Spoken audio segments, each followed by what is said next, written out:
किसान भाइयों, अगर आप अपने मछलियों को कम समय में तैयार करना चाहते हैं तो मैं आपको 3-4 इंपॉर्टेंट पॉइंट्स बताने वाला हूं। उस पॉइंट्स को आपको जरूर नोट करके रखना है और इसको आप अपने मछली पालन के तरीके में इंप्लीमेंट जरूर करिए। मेरा नाम उन्मेष टहरिया है, फिशरीज ग्रेजुएट हूं और ये वीडियो आप मछली को कैसे दोगुनी रफ्तार से बड़ा कर सकते हैं, वो कौन कौन से इंग्रेडिएंट्स है, चीजें हैं जो आपको तालाब में डालनी है, उन सभी के बारे में डिस्कस करूंगा। सबसे पहले मैं बात करूंगा मछली के बच्चे के बारे में। देखिए, नॉर्मल किसान ये सोचता है कि मैं छोटे साइज के बच्चे खरीदूंगा।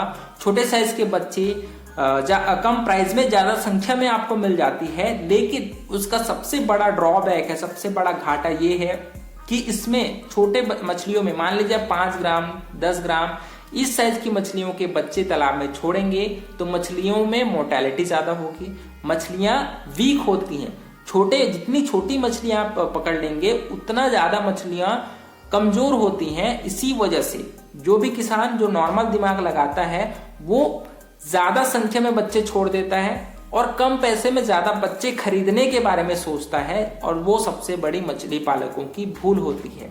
जो बड़े किसान हैं, आप आंध्रा में चले जाइए, वहां पर जो किसान हैं वो बड़े साइज के बच्चे तालाब में छोड़ते हैं। वो 70 ग्राम 100 ग्राम 250 ग्राम तक के एडवांस बच्चे छोड़ते हैं, है ना।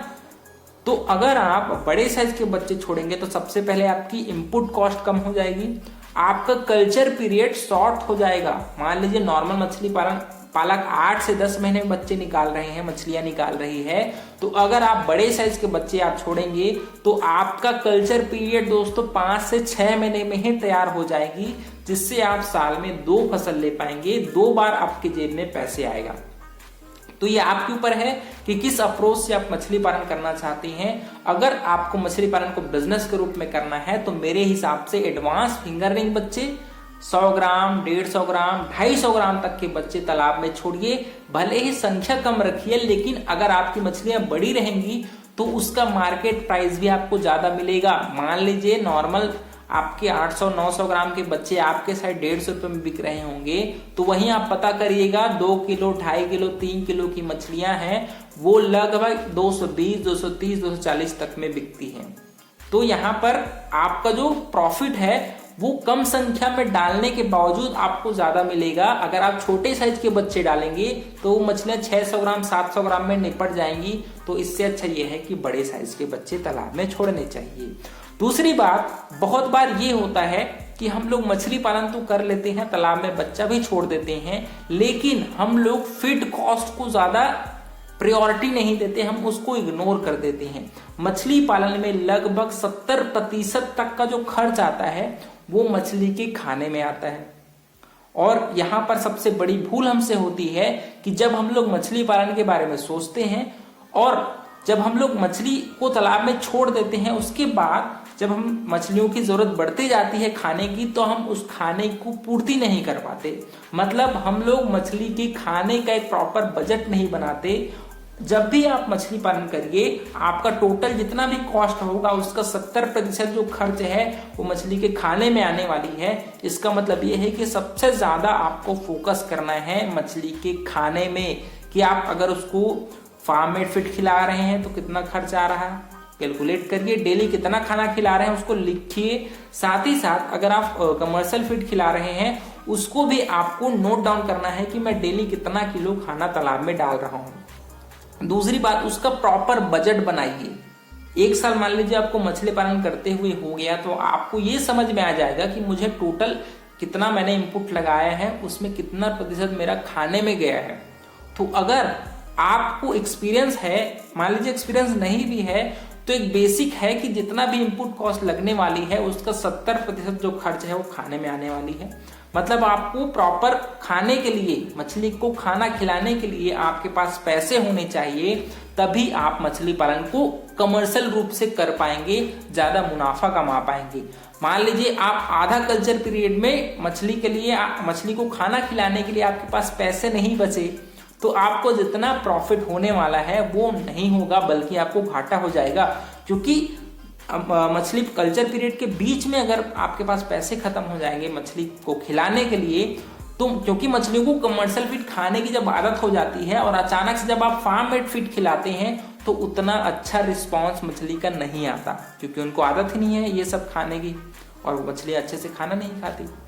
तो इससे आपको बहुत ज़्यादा घाटा हो जाता है। तो मेरे हिसाब से आपको एक फीड बजट बनाना चाहिए कि इतने बजट में मैं मछली को खाना खिलाऊंगा और सबसे ज़्यादा खर्च वो खाने में ही करिए। बाकी आप भले बच्चे की गुणवत्ता में नहीं, आप दूसरे चीज में पैसा कम कर दीजिए, लेकिन खाने में आपको बिल्कुल मछलियों को कंपनसेट नहीं करना है। आपको ज्यादा से ज्यादा मछली को खाना खिलाना है। दूसरी बात, अगर आप जल्दी पैसे कमाना चाहते हैं तो आपको मार्केट सर्वे जरूर करना चाहिए। देखिए, मान लीजिए आपके एरिया में तिलपिया मछलियों का डिमांड ही नहीं है और आप दूसरे के कहने पर तिलपिया मछली तालाब में छोड़ दिए और वहां पर आपको प्राइस मिल रहा है 90 रुपए 95 रुपए, तो आपको क्या फायदा होगा? तो सबसे पहले मार्केट सर्वे जरूर करिए। जिस मछली का प्राइस सबसे ज्यादा आपके मार्केट में होगा उसी मछली को आप तालाब में डालिए जब आप बिगनर्स हैं। बाद में तो आप जब अपने कल्चर फार्म को बड़ा करते जाएंगे तो आपसे लोग और कांटेक्ट करेंगे और आपका माल है वो जल्दी निकल जाएगा, कोई भी मछली है वो निकल जाएगा। लेकिन स्टार्टिंग के कम से कम 5 साल तो आपको ऐसे मछली का ही पालन करना चाहिए जिसका मार्केट डिमांड आपके एरिया में सबसे ज्यादा है, सबसे ज्यादा प्राइस, सबसे ज्यादा प्रॉफिट मार्जिन आपको है। और यहाँ पर आप अगर किसी मिडिल मैन को मछलियां दे रहे हैं तो ये इंश्योर करिए कि आपका प्रॉफिट मार्जिन उस मिडिल मैन से ज्यादा होना चाहिए। बहुत बार हम लोग ये गलती करते हैं कि हम लोग अपना प्रॉफिट मार्जिन, हमको 30 रुपए 40 रुपए ही मिल रहा है और उसमें जो 40 रुपए है वो आपके मिडिल मैन, जिसको कोचिया वगैरह हो गया, जो दूसरे डीलर हैं, वो कमा ले रहे हैं। तो आपने मेहनत किया, आपने मछलियों को बड़ा किया, लेकिन प्रॉफिट मार्जिन पूरा आपका 40% से 50% मिडिल मैन लेके चला जा रहा। तो उससे अच्छा ये है कि मिडिल मैन को साइड में करिए। डायरेक्ट अगर आप कस्टमर से, जो भी जिनको बल्क में मछली चाहिए होगा, वहां पता करिए, मंडी में पता करिए, डायरेक्ट मंडी लेकर जाइए। वहां पर मिडिल मैन की इन्वॉल्वमेंट बहुत ही कम होती है। तो जितना ज्यादा आप मिडिल मैन को अवॉइड करेंगे उतना ज्यादा प्रॉफिट आपके जेब में आएगा, आपकी पूरी मेहनत आपके जेब में आएगी और दूसरे को आपकी मेहनत का पैसा नहीं मिलेगा। ठीक है, तो आप मिडिल मैन को हटाइए, कोचिया वगैरह को मछलियां ना दीजिए, डायरेक्ट मंडी में सेल करिए। और ऐसे आप एक सर्कल बनाइए जहां पर आपका माल जैसे तैयार होगा तुरंत खरीदने वालों की लाइन लग जाए। पहले से मार्केटिंग करके रख लीजिए, पोस्टर वगैरह चिपका दीजिए, अपना सोशल मीडिया में पेज बना लीजिए और डेली आप अपने मछलियों के भार का अपडेट देते रहिए और एक डेट दीजिए कि इस डेट में मेरी मछलियां तैयार हो जाएंगी, तो आप तैयार रहिएगा इतने प्राइस में। मार्केट सर्वे करना बहुत ही जरूरी है। इन सभी पॉइंट्स को आपको ध्यान देना है, सीट को ध्यान देना है, फीड को ध्यान देना है, मार्केट सर्वे को ध्यान देना है। तो इस प्रकार से मैं जो पॉइंट्स आपसे शेयर करना चाहता हूं, आशा करता हूं आपको ये बातें समझ में आई होगी। अगर आपको वीडियो अच्छा लगा होगा तो वीडियो को लाइक जरूर करिए। ऑस्कर फिशरीज पर नए हैं तो चैनल को सब्सक्राइब करना बिल्कुल मत भूलिएगा। मिलते हैं अगले किसान भाई, तब तक के लिए बड़ों को सम्मान करिए, छोटों को प्यार करिए और खुद का ढेर सारा ख्याल रखिए। Thank you, thanks for watching.